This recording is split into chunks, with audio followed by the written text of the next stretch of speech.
Após o governador de São Paulo, Tarcísio de Freitas, afirmar que concederia indulto para Jair Bolsonaro se ele fosse eleito presidente em 2026, o senador Flávio Bolsonaro afirmou que o judiciário deve respeitar o perdão e extinguir qualquer punição contra o ex-presidente. Na avaliação do filho mais velho do mandatário, a graça é uma competência privativa do chefe do executivo e, por não ter nenhuma ilegalidade, não teria motivo para ser derrubada.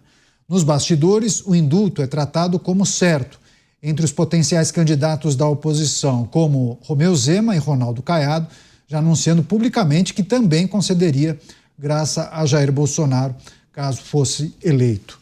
Começar essa com Luiz Augusto Durso, questão que envolve a possibilidade de concessão de um indulto ou uma graça a Jair Bolsonaro, caso ele seja condenado e detido. Queria também sua reflexão. Há vários apontamentos que indicam que o judiciário poderia anular, derrubar essa decisão, caso um presidente opte por essa graça, esse instrumento. Mas aí o senador Flávio Bolsonaro, que é filho de Jair Bolsonaro, faz uma reflexão diferente.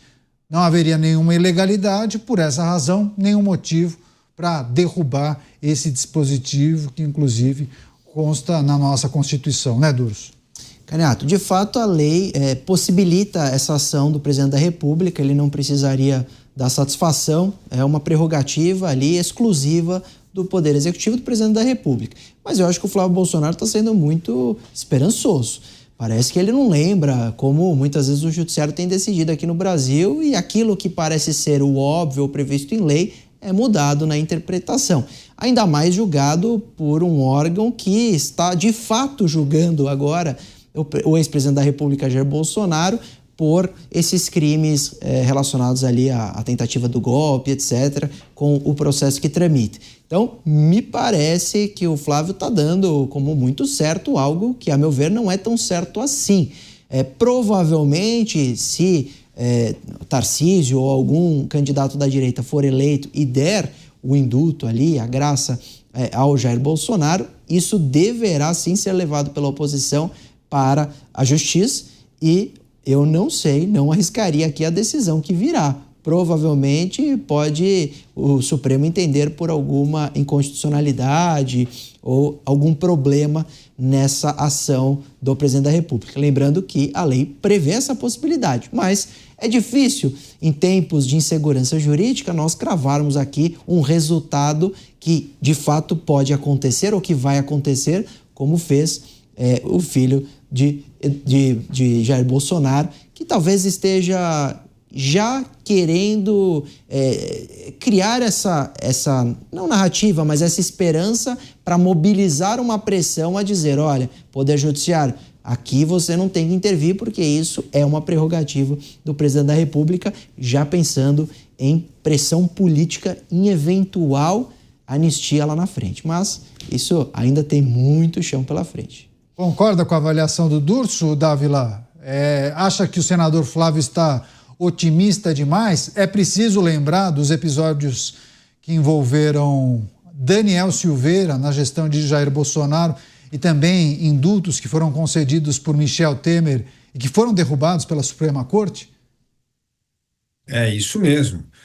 Gosto sempre de lembrar esse indulto do presidente Michel Temer, um exímio professor de direito constitucional, conhece profundamente o direito, exercendo sua competência de presidente da República, apresentar um indulto, e ele foi derrubado inclusive por uma membro do STF, que há pouco tempo disse que o Brasil tem 213 milhões de ditadores nas redes sociais. É isso aí. Então o Brasil, que está na lei, não significa que aquilo que está na lei pode ser cumprido e executado, porque pode ter um outro poder que conteste. Isto é que gera a tal da insegurança jurídica. É claro, na lei está escrito lá, o presidente pode dar indulto a pessoa, mas agora não, vamos questionar o indulto aqui, porque isso aqui é uma interferência indevida do executivo em outro poder. Bom, então, o que está na Constituição não está valendo.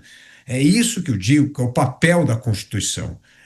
a Constituição, o STF tem que ser o guardião da Constituição. Está na Constituição? Tem que ser cumprido. Não pode começar a ter essa interpretação do espírito da lei de acordo com a cabeça de cada um. Não, é o que está na Constituição, não é a sua opinião individual que conta. Aliás, ninguém se importa, deveria se importar com a opinião pessoal de nenhum juiz da Suprema Corte. Devia se preocupar se ele está seguindo o rito, respeitar ou não a Constituição. Então, eu concordo com o Urso aqui, com o Durso. O Durso está certo. E está na Constituição. É legal? É um atributo do presidente? Mas quem que diz que esse atributo vai ser cumprido? Essa é uma outra questão. Ainda mais quando você olha para quem é que vai ser beneficiado pelo indulto. Aí, certamente, vão descobrir um artigo dizendo que é mais uma interferência indevida do Executivo em outro poder. Pois é, só relembrando a nossa audiência, o STF acabou anulando o indulto de Natal concedido pelo presidente Michel Temer em 2017. E essa situação se arrastou anos depois e, curiosamente, o STF acabou analisando a sua própria decisão e entendeu pela constitucionalidade do indulto de Michel Temer. Ou seja, se curvou à manifestação do presidente à época.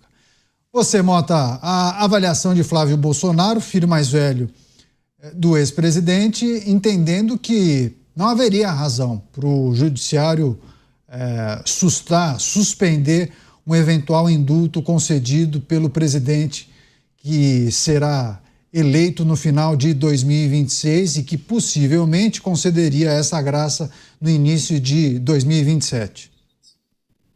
Essa questão tem o aspecto jurídico e o aspecto político.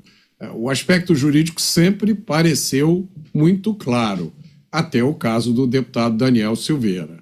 Então, no Brasil de hoje, do ponto de vista jurídico, tudo pode acontecer, toda interpretação é possível, tudo que foi feito pode ser desfeito e vice-versa. Agora, do ponto de vista político, eu não tenho muita dúvida. Jair Bolsonaro vai retornar à vida pública. Quando isso acontecerá, de que forma isso acontecerá e quais serão as consequências, é impossível dizer. Mas basta olhar a história do Brasil para ter certeza de que um dia isso vai acontecer. Durso, é preciso também considerar o aspecto político que envolve uma decisão como essa. Claro que essas figuras que possivelmente disputarão a eleição em 2026, ou pelo menos nomes que são aventados por grupos políticos, eles não querem tomar nenhum tipo de decisão ou uma posição que desagrade aos muitos apoiadores de Jair Bolsonaro. Então, é compreensível que adotem essa postura. Você acha que há um cálculo político eleitoral sendo feito neste momento também para dar uma sinalização para a grande base de apoio de Jair Bolsonaro? De que maneira isso mexe também com as articulações e negociações desses grupos políticos para 2026? Sem dúvida nenhuma, também há um recado político, mas eu colocaria aqui uma preocupação. Nós, ano que vem, teremos as eleições e provavelmente estará polarizado. Pela inelegibilidade mantida, provavelmente, de Jair Bolsonaro, ele precisará apoiar alguém. Se esse nome for um nome não muito colado à imagem de Jair Bolsonaro, esse nome da direita pode agregar muitos votos daqueles que estão, por exemplo, insatisfeitos com o atual governo. Então, o antipetismo poderia votar nesse candidato da direita que também não tem a imagem tão atrelada a Jair Bolsonaro. A partir do momento em que começa a se prometer algum tipo de indulto ou graça, isso pode ser um calcanhar de Aquiles, porque na interpretação daquele indivíduo que ainda está indeciso, ele pode pensar, puxa, então o Bolsonaro está apoiando esse candidato porque teve a promessa de eventual indulto. Então eu teria cautela em trazer esse tema agora do ponto de vista político. Eu acho que provavelmente era melhor não se falar nisso, mesmo que eventualmente seja tratado em bastidor, mas que Jair Bolsonaro, ao escolher o seu candidato, apoiá-lo, etc., se ele não sair candidato, que esse não seja um tema tão vivo, porque aí vai parecer que o apoio está vinculado a essas promessas que podem parecer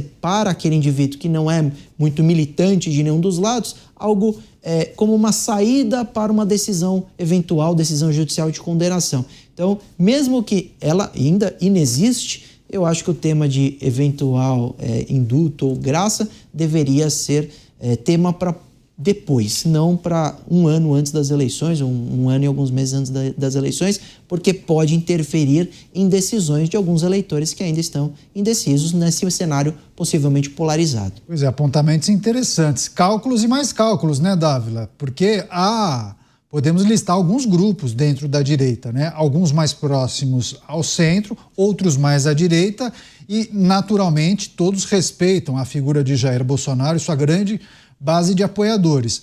Mas também é preciso sinalizar para aqueles possivelmente insatisfeitos, mas que se identificam como eleitores de centro, mas que podem eventualmente votar em candidatos de direita, de centro-direita, né? Cariato, todos os presidenciáveis de direita já prometeram indulto ao presidente Bolsonaro, então isso já está dado. Aliás, ontem, numa entrevista, o governador Tarcísio de Freitas acertou no alvo, disse: olha, esse aqui é um pequeno preço a pagar para pacificar o país. E, no fundo, o que vão olhar é o desempenho desse candidato. Se ele tem capacidade de tirar o Brasil desse buraco que o PT colocou para isso, se ele tem capacidade de fazer o Brasil voltar a crescer, prosperar, atrair investimento, combater a segurança pública, criar um Estado mais eficiente, acabar com a insegurança jurídica, vão estar olhando para um conjunto de coisas. E essa história do indulto já foi ticado. Todos os presidenciáveis já prometeram, porque viram que é uma coisa de baixo custo e alto retorno. Pronto. Então agora vamos tocar as pautas que interessam ao Brasil. Então, eu entendo que qualquer um desses presidenciáveis que são governadores de estado hoje são vistos pela maioria do eleitorado como moderados, como pessoas que têm uma agenda de direita, que defendem a boa gestão pública, que defendem a volta do Estado Democrático de Direito, da segurança jurídica, do combate à violência e insegurança, enfim, é a pauta da abertura econômica, do Brasil voltando a crescer, do Brasil ser respeitado no mundo, né? Então, essa é a pauta. Então, eu não vejo muita divergência em torno da capacidade de avaliação do eleitor sobre a pauta que está em jogo e quem são os representantes dessa pauta, quem é que defende essa pauta. E eu entendo que essa questão do indulto já foi prometida e é um item muito pequeno em relação aos gigantescos desafios do país.